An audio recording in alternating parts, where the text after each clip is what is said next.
All right, welcome back to another show with Breaking Chains with Rock. Bienvenidos a todos a otro programa de Quebrando Cadenas con La Roca. La Roca.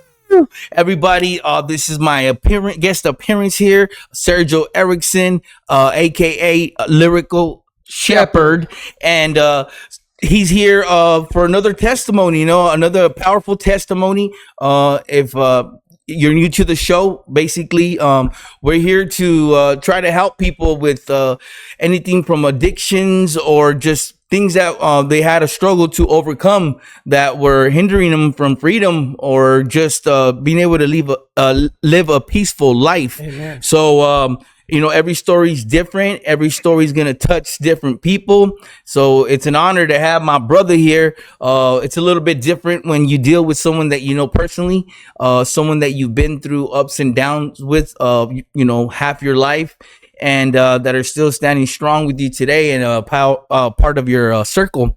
So, Sergio, let's just get down to the basics real quick. Like we said, we're gonna make it short and sweet, but we make it count.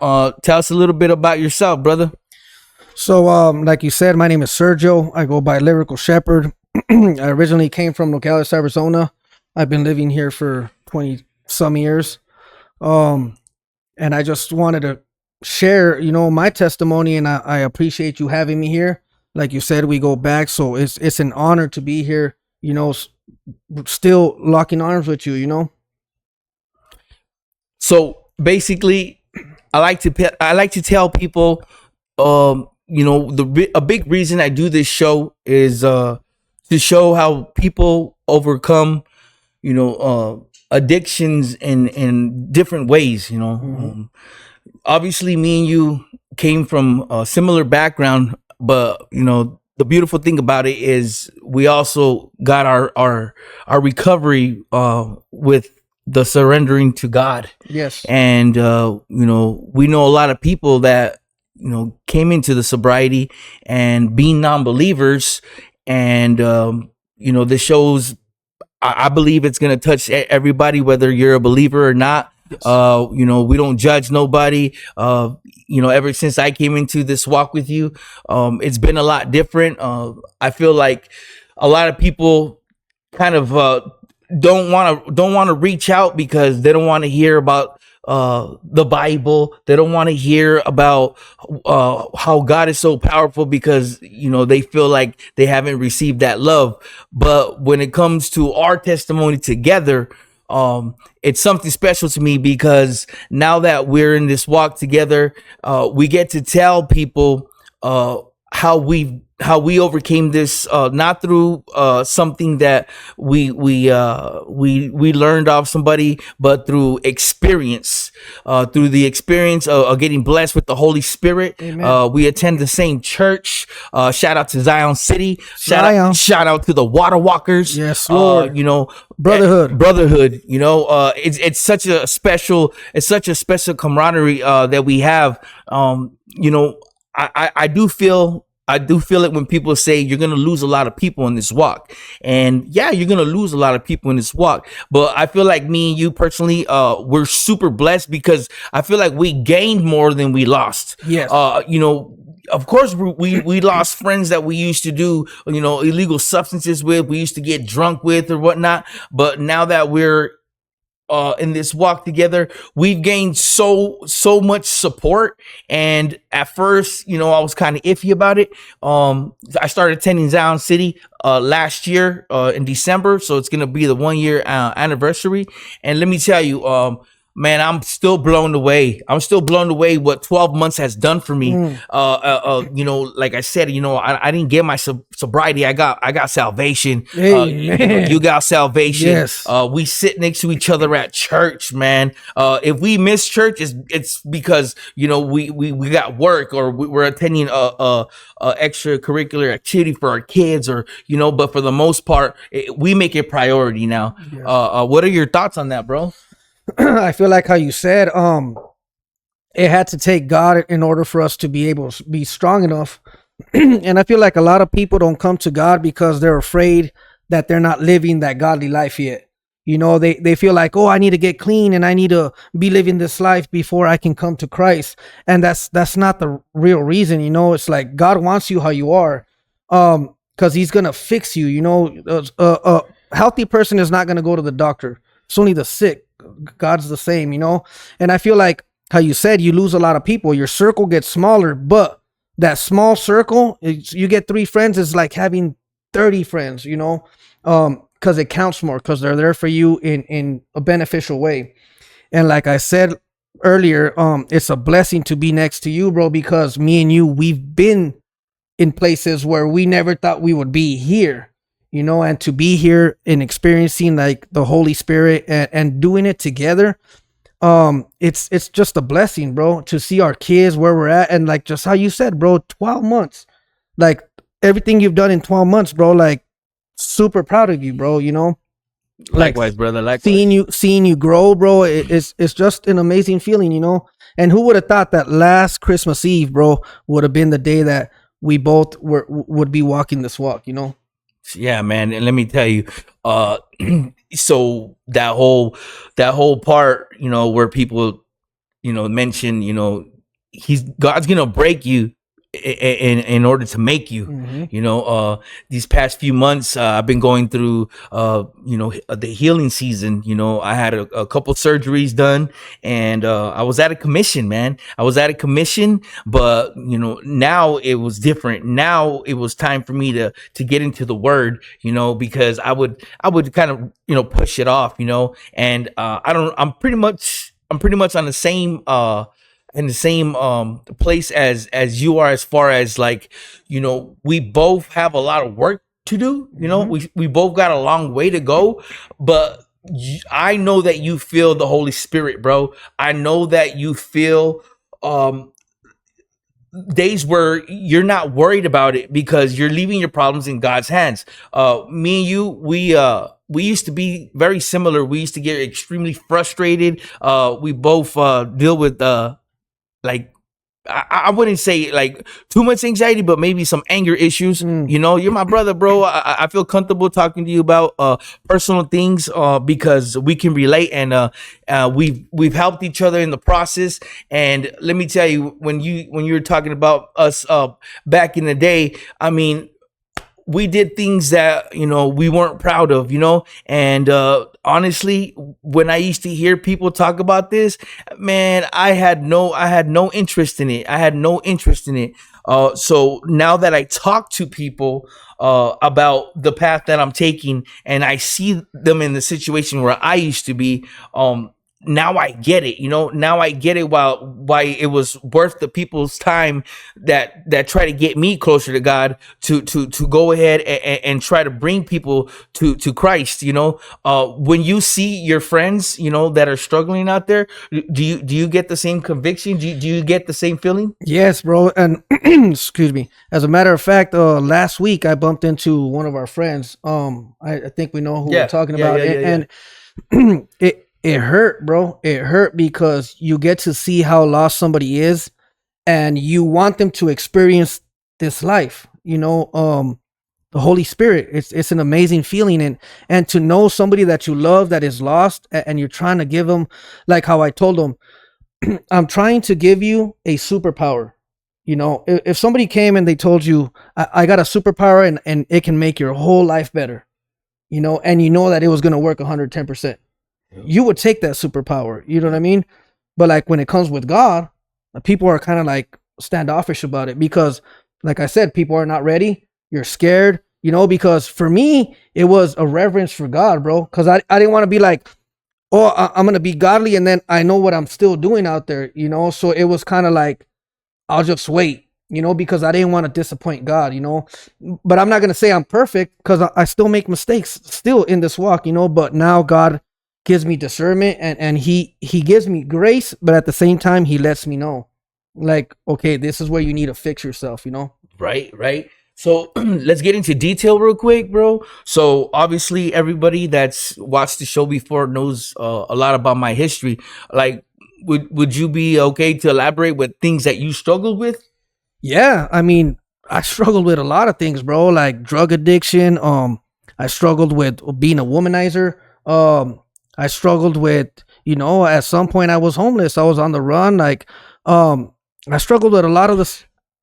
Yeah, go ahead. I struggled with a lot of the same things, like how you said we were coming from the same path, and those were all choices that I made. I was going through those situations because that's the life that I thought was for me, and porn was one of my addictions as well. Like it's just, you don't get to see it, the things that you're addicted to, until you come to this side and you start having to prune these situations out of your life. I felt that one. And when you're around people that are not on this walk, it's easy for you to go and be that, because you don't think you're doing anything wrong, because it's so natural, and you just follow the world. Yeah. Mm-hmm. And now that I'm getting to see life on this side, like, man, I can't believe I used to do that. Like, I can't believe I used to do that to my woman or to other girls. Like, I didn't think about the repercussions or my future, because I wasn't thinking that far along. How we used to roll around, like we weren't thinking about the future. We didn't even think we were gonna make it this far. No, bro, absolutely not. And especially now, while we had kids when we met each other, mm-hmm. right? But like you said, obviously, we were following things of this world. And if you don't know what that means, well, basically, there's a lot of things that Satan, I feel, well, obviously not that I feel, but Satan puts out in this world for you to get away from God, away from the blessings, mm-hmm. Away from an abundant life, and once it came down to me getting my sobriety, my salvation, and understanding the impact that it has on our children, bro, there was no way I was gonna go back. You have a lot of things that are going on in your life, and your children are going to be looking at you always. And now that I'm, in the right state of mind, a big reason I do this podcast, bro, is like, I'm trying to reach as many people as I can. Obviously, we don't do this for the likes. We don't do this for the money, bro. We do it all for the glory of God. Amen. Why? Because it's the only thing that worked for me, bro. Yep.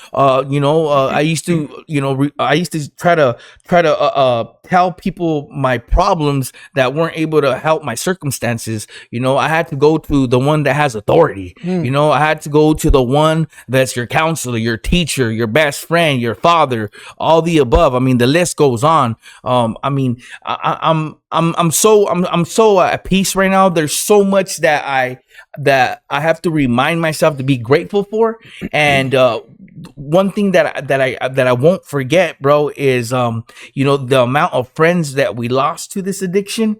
We recently had a friend pass away in prison due to addiction, and that led to violence. I mean, the list goes on. To be in the situation right now where a big part of my goal is to try to help as many people as I can, because I mean, I don't want my kids full of in a world full of broken people, bro. Like, the more people we can help, I mean, the better it is for all of us, What has your relationship been with your kids, bro, like, since you started this walk, bro? Man, bro, let me just tell you, bro, once I really started, involving God and putting God at the center of everything, both my daughter, all three of my daughters got baptized, bro. My wife Amen. got baptized, bro. My sister got baptized, and it was all because they seen how much my life changed when I had God in it.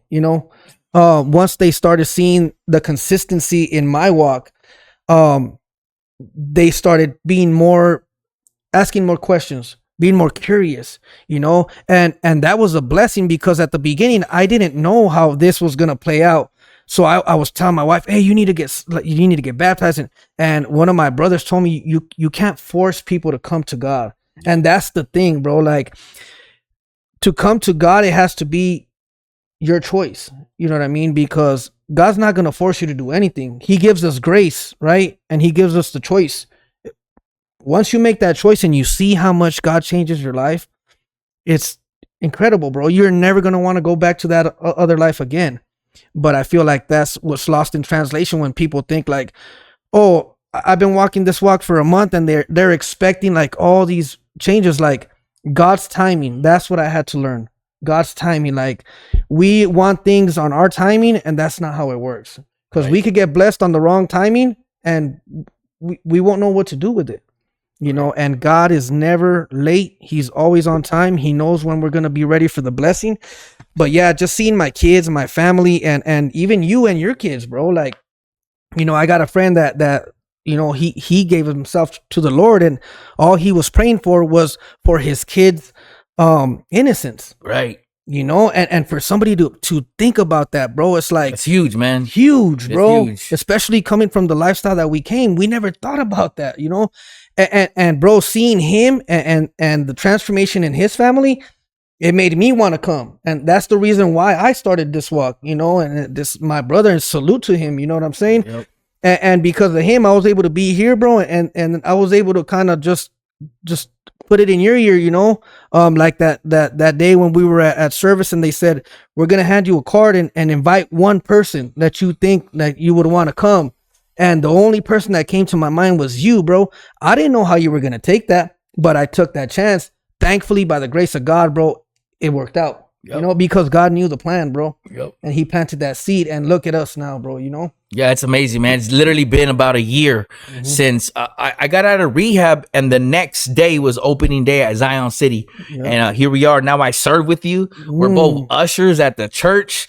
The experience has been amazing. Seeing people come in so hurt, and seeing them leave with a little bit of relief at times, you know. And a lot of people, they judge the churches, you know, because they say, oh, look at all these people going to church all messed up, man. And I love how, you know, that saying, you know, the church is a hospital, man. You know, you're going to see broken people there, man. You're going to see people that don't got it together at all, you know, and that's why they're there, you know. But, you know, Hollywood puts it like, oh, all these churchgoers, they're so perfect. Like, nah, those are ignorant people, you know what I mean? And I'm so glad to be part of the community that understands the value of salvation. Amen. Bro. You know, like, I used to be so worried about the finances. I used to be so worried about you know, where I was headed and how I was gonna get there.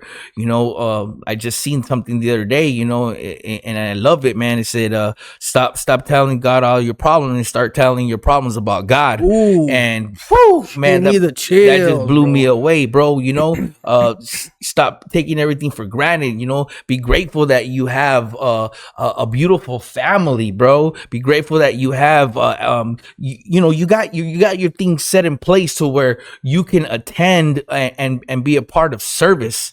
You know, when I was first coming into the sobriety, you know, I used to think Christians were soft.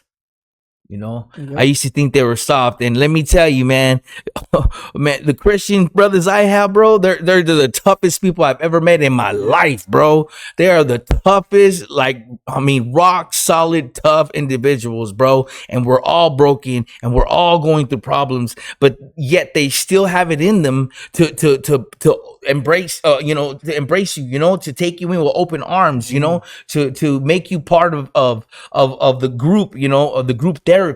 You know, we're always looking for solutions to the problems, you know, not trying to just brush you off. You know, the community that we have now, it's something that I'll never be able to let go, bro. And my mission is to bring more people in. But like, as far as like this whole family and how it's all changing, you know, getting baptized and things like that, I didn't have an understanding of how powerful that was, you know. But as far as, you know, coming to church and you know, getting the experience of your sobriety, what has been like your favorite part of it, bro? The favorite part, bro, is being able to see my kids grow and for them to actually be proud of me, bro. Even my family, just I guess being present, you know, because when we're on drugs or whatever it is that we're doing, we're not present. We're living in just that lifestyle, you know. How am I gonna get this, or how am I gonna get my next fix, or doing crazy stuff to get that fix, you know. I feel like now just being able to sit back and not have to worry, let it all to God, and that's something that I had to learn, that, like how you said, not to worry about things that God is going to take care of. Philippians 4:6, like, pray about everything and worry about nothing, and I feel like I'm still learning, I still lack and fail in certain areas, but like how you said, the community, I can call my brother, and I know that he's not going to judge me. He's going to give me grace, but he's going to tell me the things that I need to hear. Like, well, look, I don't feel like you should have done that, but I feel like you're doing good, and you're just growing, because how you said, this walk is not easy. Everybody thinks that this walk is an easy walk. It's not. You just get stronger. You're able to handle situations a different way, and like how you said, you thought Christians were soft, but it's like people don't see the struggles that we go through, like, because we get tempted a lot, bro. I feel like the more closer I get to God, I feel like my situations get heightened. You know what I mean? And it's just learning to not give up and trust in the Lord, and trust in each other, to be able to call each other and align each other. Like, discipleship is very important. And my brother told me that today. Like, in this walk, discipleship is everything. And that's having brothers to be able to call and be able to talk to them, Before, if we would have called each other and we were having a problem, the first thing we would have done, go ease our mind. Like, yep. Let's go. You know what? Let's go have a beer, or let's smoke this blunt and go pick up some drugs. mm-hmm. It's something that those habits. Some people feel like they're impossible to break, because that's all you know. Yeah. Like you make decisions based on what you know, and if you don't know anything, then you ain't gonna solve anything. Yep. Just being around, I used to, for some reason, I had too much pride to and everybody can probably relate to this, but to ask for help. I was always like thinking like I knew everything. I was always like, they don't know my situation. And the more testimonies I hear, the more grateful I am, because I've heard some pretty tough stories, bro. Yeah. I mean, my story was tough, bro, but there's always somebody that has something that's just gonna rock your world, bro. And just being able to be someone at service, bro, being able to hear someone's problem and actually have a response to them, bro, it's such a blessing, bro. Like you said, I didn't have an answer too, bro. I'll be like, it's all good, bro, I'm on my way, I got some tall cans, or what I mean. We both went through our phases. We did everything little by little until it all caught up to us. Yep.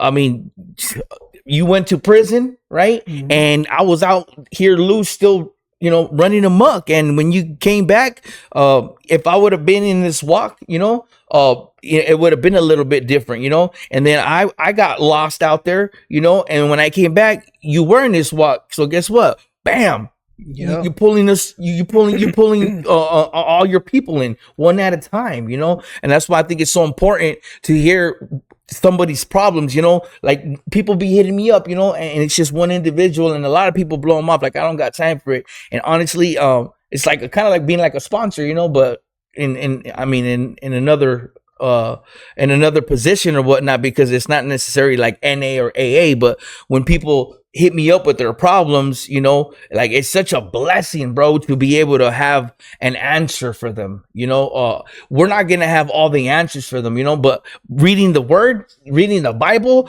bro, sometimes it's crazy. Like I'll be giving responses to people, and I'm like, I know it wasn't me, bro.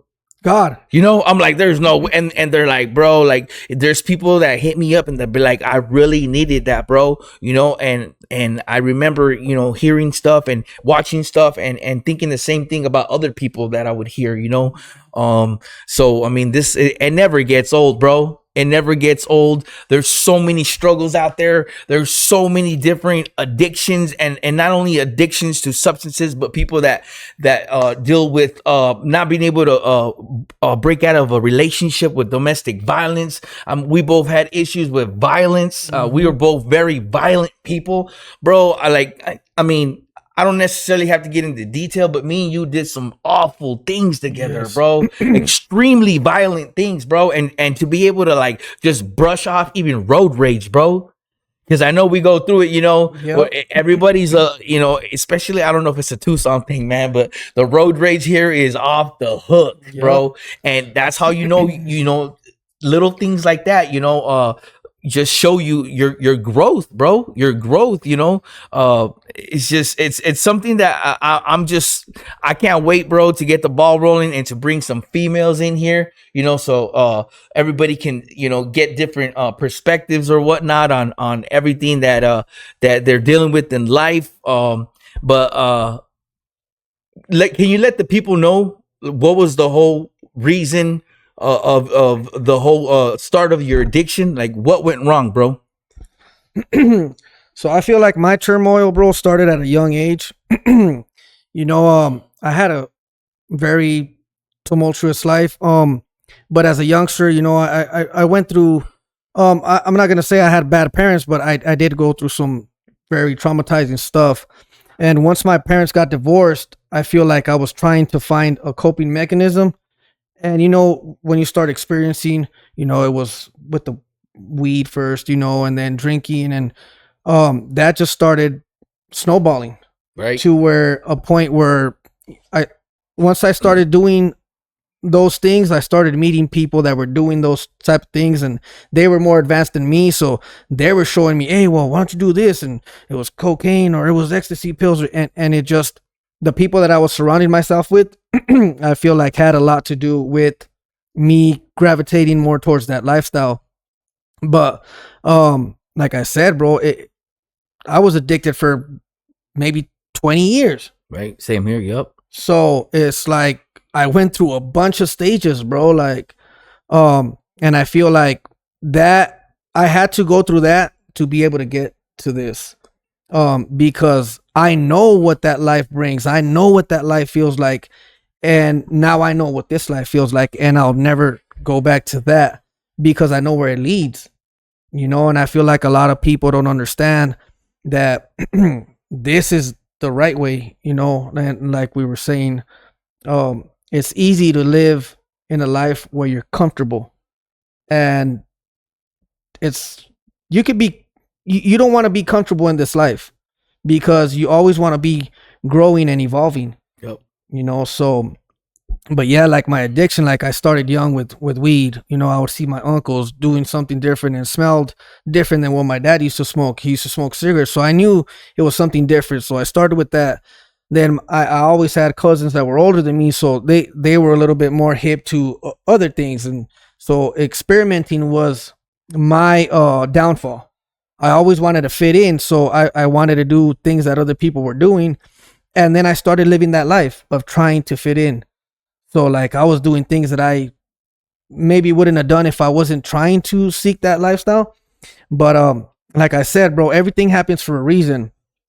And I'm glad that I went through that because this is what's gonna help other people in my position and that in our position to be able to be like, there is a way out, or like there is a light at the end of the tunnel, even though they don't see it at the point in time. Like they will eventually, like, but we got to get broken down. Like you said, we literally got to get broken down to be able to be glued back together.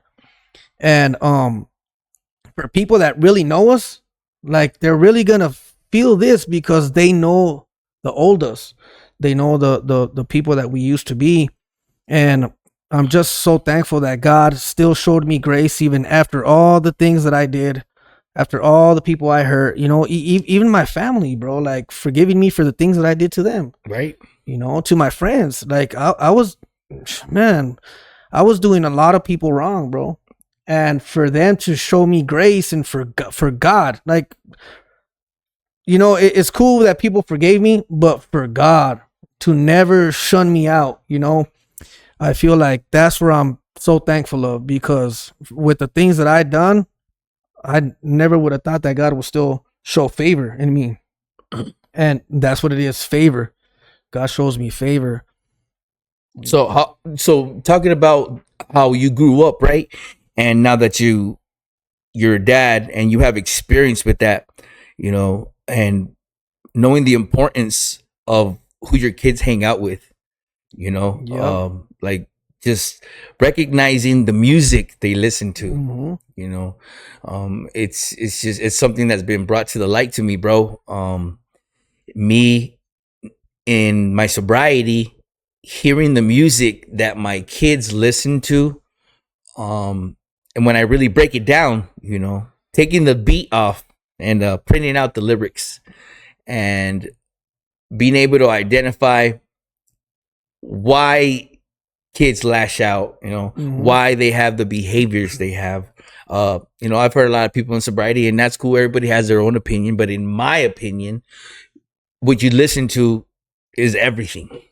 It's everything, bro. Yes. When I was at the rehab, there was people that worked there that said, "Oh, it's nonsense. You know, you can listen to whatever you want. Is, you know, if you have your sobriety, then you're good. If you're strong minded, then you're good. You know." But when I come to think about it, like me and my sobriety and having this podcast, you know, like how does it look on me, bro?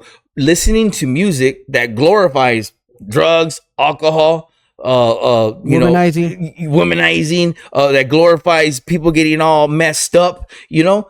How is that gonna help you? How is that gonna give me growth? You know, like I'm trying to do opposite, you know. That stuff almost killed me, you know, like literally, you know. I had numerous overdoses with drugs, and a lot of the music that's come out, you know, that's all it talks about, you know. It's glorifying that. Yeah, it's glorifying, and not only that, but fast money, and people see things on TV and they don't have the money to get it, so then they start doing illegal activities to get it, and you know, everything they watch is, you know, it's affecting them, and like, what are your thoughts on that, bro?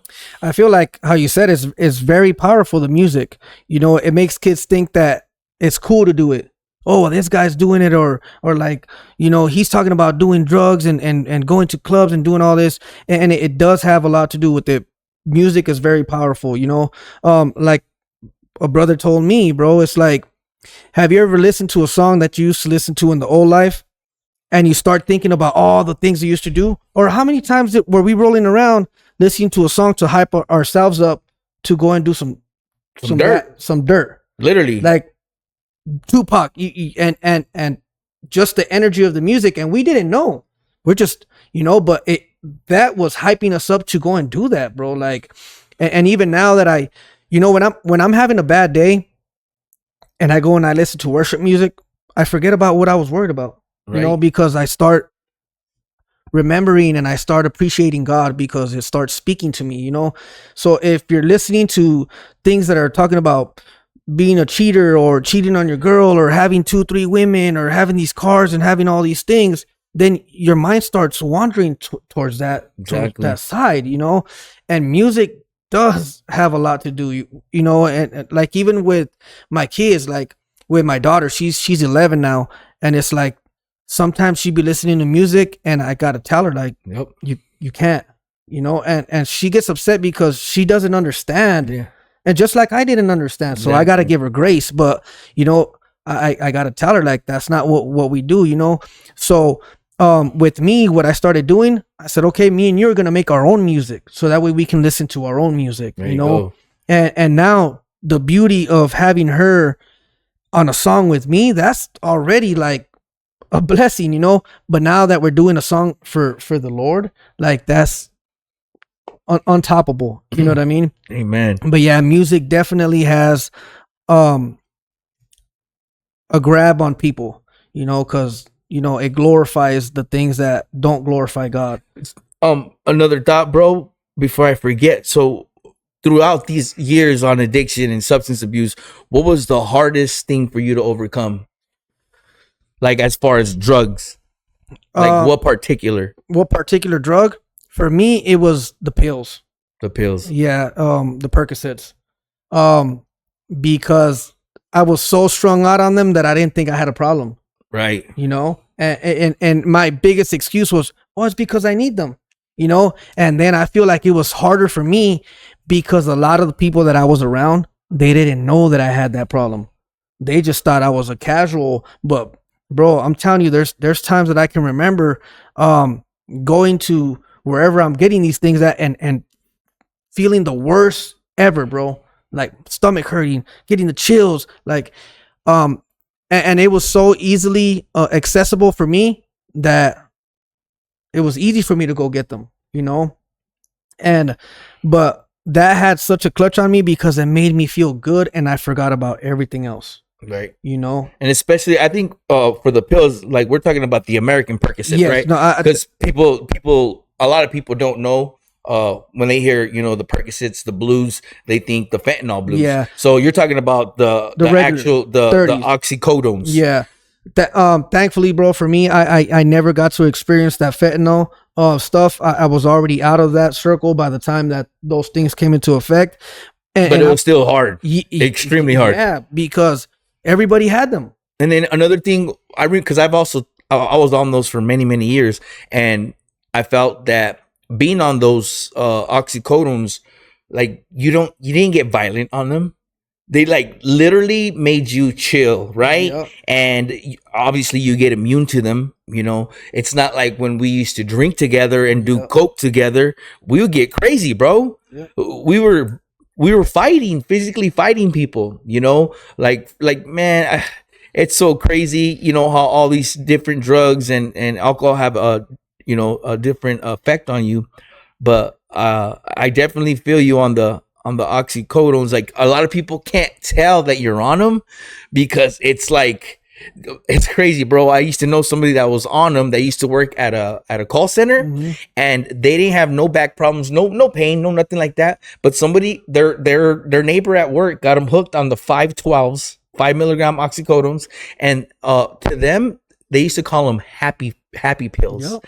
They used to take them and work 8 to 10 hour shifts at a call center, and they would tell me, these pills get me in such a good mood. He's like, I actually want to come to work, you know. And then guess what? One day their coworker didn't show up. No pills. They experienced their first withdrawal. And they didn't know what to do, bro. Freaking out, bro. No more happy pills, right? Because it takes all that what is it called? Not serotonin. It's I can't think of the name. I feel dumb right now, but anyway. Not dopamine. Yes, dopamine. Yeah. Okay. Basically, when you become addicted to something like oxycodone, it makes you happy, right? So when you're off of those, you come in a stage of misery and depression, you know. And they were just taking one a day for like a couple of weeks, and you were pretty heavy on them, right? Oh yeah, bro. I was 10, 15 a day. Yeah. And it's funny because I started with the 512s. You know, one time I broke my hand and the doctor gave me 512s, and that was what it did for me. I would take them and I'll happy, and nobody knew that I was on them because they don't get your eyes bloodshot, like you don't smell, like and I can function on them, you know. So a lot of people were around, and it sucks because when I was with my now wife for many years, I was addicted to those, and she had no idea, bro. Yeah, crazy, yeah. You know, and she didn't know until recently, till you know, I got saved, and I told her, like, you know, I used to be, and she's like, what? Like, it's crazy because I go back to pictures of when me and her first started dating, and I could pinpoint days that, like, oh, that day I was on one, and she's like, what? You know, and we just did that the other day, and I was like, babe, that day I was gone. And for her, she comes from a family that they don't struggle with that. You know, so she never really knew. Didn't have no understanding whatsoever. Yeah, and many times, like, I would be like, oh, I'm feeling sick, and her not knowing that I'm. She'll try to give you some medicine or something. Yeah, and her, or like, oh, make you some chicken noodle. I'm having stomach problems, and she's thinking that major withdrawal. Yeah, bro, bad. But it sucks that and I feel like the more I started getting to love her, the more the better, not better, but like the worse I started feeling, bro. You know, because I'm like, man, this girl really loves me, and she really, like, she invested a lot of her time, bro, and a lot of her love into me. Yeah. You know, and because and you put her through hell.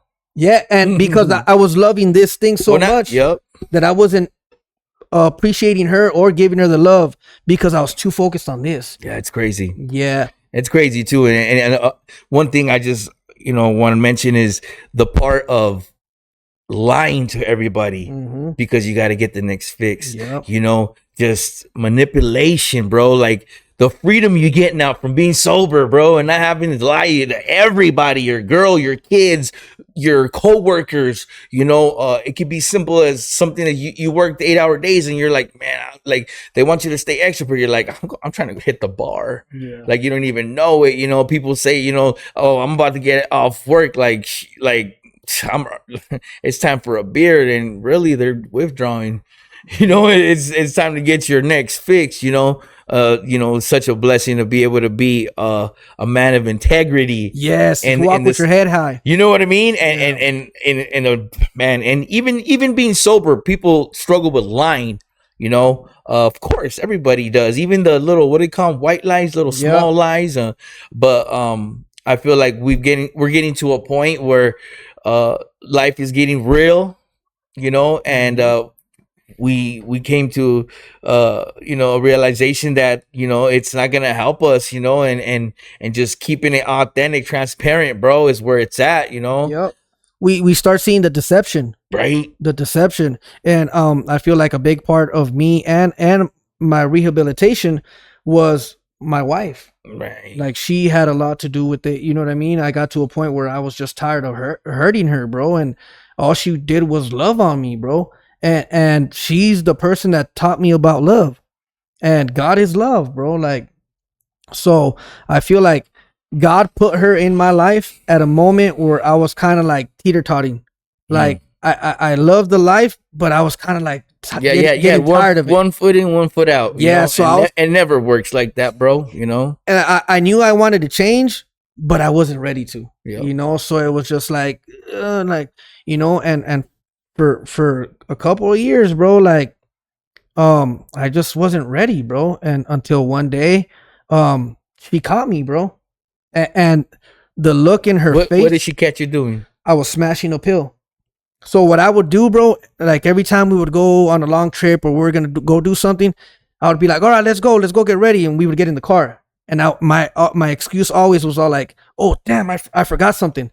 So I would leave her in the car. Classic. Yeah. So I would leave her in the car. Right. Yeah.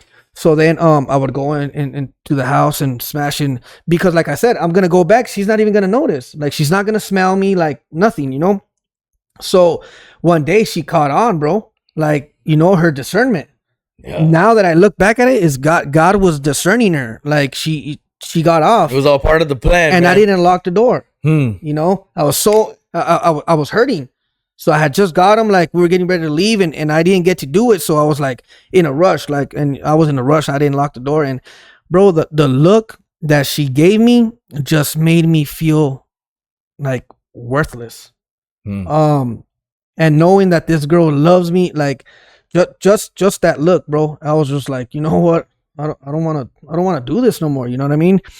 And so she was like, what are you doing? She still didn't know what it was. Like, if I would have told her, oh, this is heroin, she would have probably left, bro. Like, because that's like not a... And it's basically synthetic heroin. Yeah. That's what it is, And so I feel like that was the beginning of my transformation, of wanting to do better, And then obviously I went to prison, and then that's when I really hit rock bottom, when I really felt like what these things were doing to me. When you're getting those withdrawals, bro, and you can't do anything about it. Yep. I feel like that feeling was like, is this really what I want out of life? Like, you know what I mean? And I feel like once I got that clear state of mind, that's when I was like, okay, these things are not for me, But obviously I was still struggling with other things, drinking and marijuana and stuff, Man, I can honestly, can I keep it real? Tell people a little bit of detail. Yeah. I just want to let everybody know that anybody can get sober no matter what they did. I mean, me and you, there was nights where we did coke, alcohol, pills, ecstasy, shrooms, all in the same night, rochas, all in the same night, like all within an hour.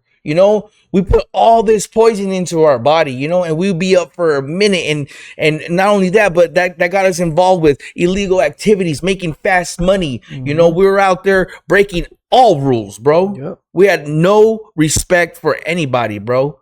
You know, so just to have you here, bro, and being able to share a testimony, a personal testimony to everybody that has maybe a loved one out there struggling with whatever they're struggling with, you know, it's just another clear picture, you know, that anything is possible. Testimonies never get old. Here we got another great one. You know, it's good to have you back, my brother. Amen, my brother. Likewise. Love you, bro. And bro, thank you for allowing me in your platform. You know what I mean? Of course. To be able to give my testimony, because you know, like we prayed right before this. You know, and like you said, we're not doing it for likes. We're not doing it for the accolades. We're doing it for one sole purpose, and to keep Jesus in the center of it all. Amen. You know, because life has to be centered with Jesus in the midst of all of this. You know, so I appreciate you, and I'm proud of you. Likewise, brother. Love you. Love you, bro. Breaking